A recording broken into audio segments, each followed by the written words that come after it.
ایک چھوٹا سا بچہ تھا جس کی آنکھوں میں ستاروں جیسی چمک تھی۔ اس کا نام محمد تھا۔ عمر صرف 6 برس۔ مکہ کی گلیوں میں وہ کھیلتا، ہنستا اور اپنی ماں کی گود میں سر رکھ کر سکون پاتا۔ اس کی ماں حضرت آمنہ بنت وہب رضی اللہ عنہا اس کی دنیا تھیں۔ باپ عبداللہ کی وفات تو ولادت سے پہلے ہی ہو چکی تھی، مگر ماں کی محبت نے اس خلا کو کبھی محسوس نہ ہونے دیا۔ ایک دن حضرت آمنہ نے فیصلہ کیا کہ بیٹے کو اس کے والد کی قبر کی زیارت کروائیں گی اور مدینہ، اس وقت یثرب میں نناول بنی نجار کے رشتہ داروں سے ملا کر آئیں گی۔ سفر طویل تھا، مگر ماں کے دل میں بیٹے کو اپنے باپ کی یاد دلانے کی خواہش تھی۔ ساتھ تھیں ایمن رضی اللہ عنہا، جو گھر کی خادمہ تھیں اور ننھے محمد کی دیکھ بھال کرتی تھیں۔ قافلہ چلا۔ مکہ کی گرم ریت پیچھے چھوڑتے ہوئے وہ مدینہ کی طرف بڑھے۔ راستے میں حضرت آمنہ نے بیٹے کو بہت سی باتیں سنائیں۔ بیٹا، تمہارا باپ عبداللہ بہت نیک آدمی تھا۔ وہ ہمیشہ سچ بولتا تھا، غریبوں کی مدد کرتا تھا۔ اللہ نے تمہیں اسی نیکی کا وارث بنایا ہے۔ ننھا محمد ماں کی گود میں بیٹھا، آنکھیں بڑی بڑی کر کے سنتا۔ اسے ماں کی آواز سب سے پیاری لگتی تھی۔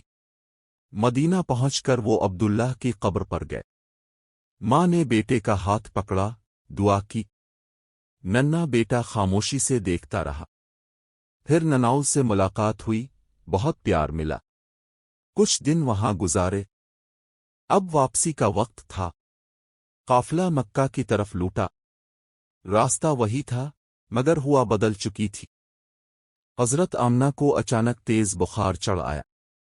جسم جلنے لگا، سانس تیز ہو گئی۔ وہ اونٹ پر سوار تھیں، ننھا محمد ان کی گود میں۔ ایمن پریشان تھیں۔ وہ بار بار پانی لاتے، ماں کے ماتھے پر ٹھنڈے کپڑے رکھتی۔ ایک جگہ پہنچے جہاں وادی تھی، اس کا نام ابواق تھا۔ مکہ اور مدینہ کے درمیان ایک چھوٹا سا مقام۔ یہاں قافلہ نے پڑاؤ ڈالا۔ حضرت آمنہ کی طبیعت مزید بگڑ گئی۔ رات ہوئی۔ آسمان پر چاند تھا، ستارے جھلملا رہے تھے، مگر ماں کی آنکھوں میں روشنی مدھم پڑ رہی تھی۔ ایمن نے ننھے محمد کو ایک طرف بٹھایا، مگر وہ ماں کے پاس آیا۔ چھوٹے ہاتھ سے ماں کا ہاتھ پکڑا۔ امی، اب ٹھیک ہو جائیں گی نا؟ ہم گھر چلیں گے۔ مکہ میں دادا منتظر ہوں گے۔ حضرت آمنہ نے کمزور مسکراہٹ دی، اپنے بیٹے کو سینے سے لگایا۔ ان کی آواز لرز رہی تھی۔ میرے محمد، ہر زندہ کو ایک دن مرنا ہے۔ یہ دنیا کی جدائی ہے۔ اللہ تمہاری حفاظت کرے گا۔ تم مضبوط رہنا۔ تم اللہ کے منتخب بندے ہو۔ ننھا بیٹا سمجھ نہ سکا، بس رو پڑا۔ امی، مت جائیں، مجھے اکیلا نہ چھوڑیں۔ ماں نے آخری بار بیٹے کی آنکھوں میں دیکھا۔ بیٹا، اللہ تمہارا ساتھ دے گا۔ تمہارا باپ بھی میرے پاس جا رہا ہے۔ ہم دونوں تمہارے لیے دعا کریں گے۔ تم دنیا کو بدل دو گے۔ تم رحمت بنو گے۔ آنکھیں بند ہوئیں، سانس رک گئی۔ حضرت آمنہ رضی اللہ عنہا اس دنیا سے رخصت ہو گئیں۔ ابواق کی ریت پر ایک چھوٹا سا بچہ چیخ اٹھا، امی، امی، اٹھو نا۔ ایمن نے اسے گود میں اٹھایا۔ آنسوں سے اس کا چہرہ بھیگ رہا تھا۔ وہ خود بھی رو رہی تھیں۔ بیٹا، اللہ صبر دے۔ تمہاری امی اب اللہ کے پاس ہے۔ رات بھر ننھا محمد روتا رہا۔ ماں کی لاش کے پاس بیٹھا، بار بار کہتا، ہم امی کو ساتھ لے جائیں گے۔ امی کو اکیلا نہ چھوڑیں گے۔ صبح ہوئی۔ ایمن نے حضرت آمنہ رضی اللہ عنہا کو دفن کیا۔ ایک سادہ سی قبر۔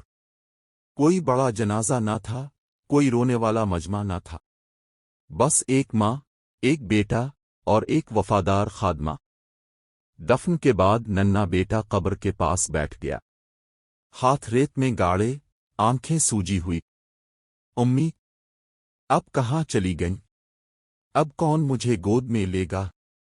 کون میری کہانیاں سنائے گا؟ ایمن نے اسے اٹھانے کی کوشش کی۔ چلو بیٹا، مکہ چلتے ہیں، دادا عبد المطلب منتظر ہوں گے۔ مگر وہ نہ اٹھا۔ نہیں، امی کو اکیلا نہیں چھوڑوں گا۔ رات گزری۔ ستارے گواہ تھے کہ اس چھوٹے دل نے کتنا دکھ سہا۔ آخر کار ایمن نے اسے زبردستی اٹھایا، اونٹ پر بٹھایا۔ واپسی شروع ہوئی۔ راستے بھر ننھا محمد پلٹ پلٹ کر دیکھتا رہا۔ امی، ہم واپس آئیں گے۔ مکہ پہنچے تو دادا عبد المطلب نے دیکھا تو رو پڑے۔ ننھے نواسے کو سینے سے لگایا۔ بیٹا، اللہ تمہیں صبر دے۔ مگر ننھے دل میں طوفان تھا۔ وہ چپ چاپ بیٹھ جاتا، ماں کی یاد میں کھو جاتا۔ کبھی کبھی راتوں کو اٹھ کر روتا۔ ایمن تسلی دیتی، تمہاری امی اب جنت میں ہے، وہ تمہاری دعاؤں سے خوش ہوتی ہے۔ یہ پہلی بڑی آزمائش تھی، یتیمی کا درد، ماں کی جدائی کا زخم، مگر اللہ نے اس درد کو رحمت میں بدل دیا۔ اسی یتیم دل نے بعد میں یتیموں کی آواز سنی، مسکینوں کے لیے روئے، کمزوروں کی حفاظت کی۔ سالوں بعد جب نبی بنے، حدیبیہ کے سفر میں اباق پہنچے، ماں کی قبر پر رکے۔ صحابہ کرام نے دیکھا کہ رسول اللہ رو رہے ہیں، آنسوؤں سے داڑھی بھیگ رہی تھی۔ اپنے دعا کی، قبر پر ہاتھ پھیرا، یہ میری ماں کی قبر ہے۔ اس دن پوری امت نے دیکھا کہ نبی کا دل کتنا نرم تھا۔ ماں کی یاد نے انہیں ہمیشہ ہمدرد بنایا۔ آج بھی ابواق میں وہ قبر ہے، ایک سادہ مزار، جہاں زائرین جاتے ہیں، سلام پڑھتے ہیں، السلام علیکم اما رسول اللہ۔ یہ کہانی ہے ایک ماں کی قربانی کی، ایک بیٹے کے یتیم دل کی، اور اللہ کی اس منشا کی کہ جس نے اس درد کو رحمن عالمین میں تبدیل کر دیا۔ اللہ ہم سب کو نبی کی محبت نصیب فرمائے اور ماں باپ کی قدر کرنے کی توفیق دے، آمین۔ صلی اللہ علیہ وآلہ وسلم۔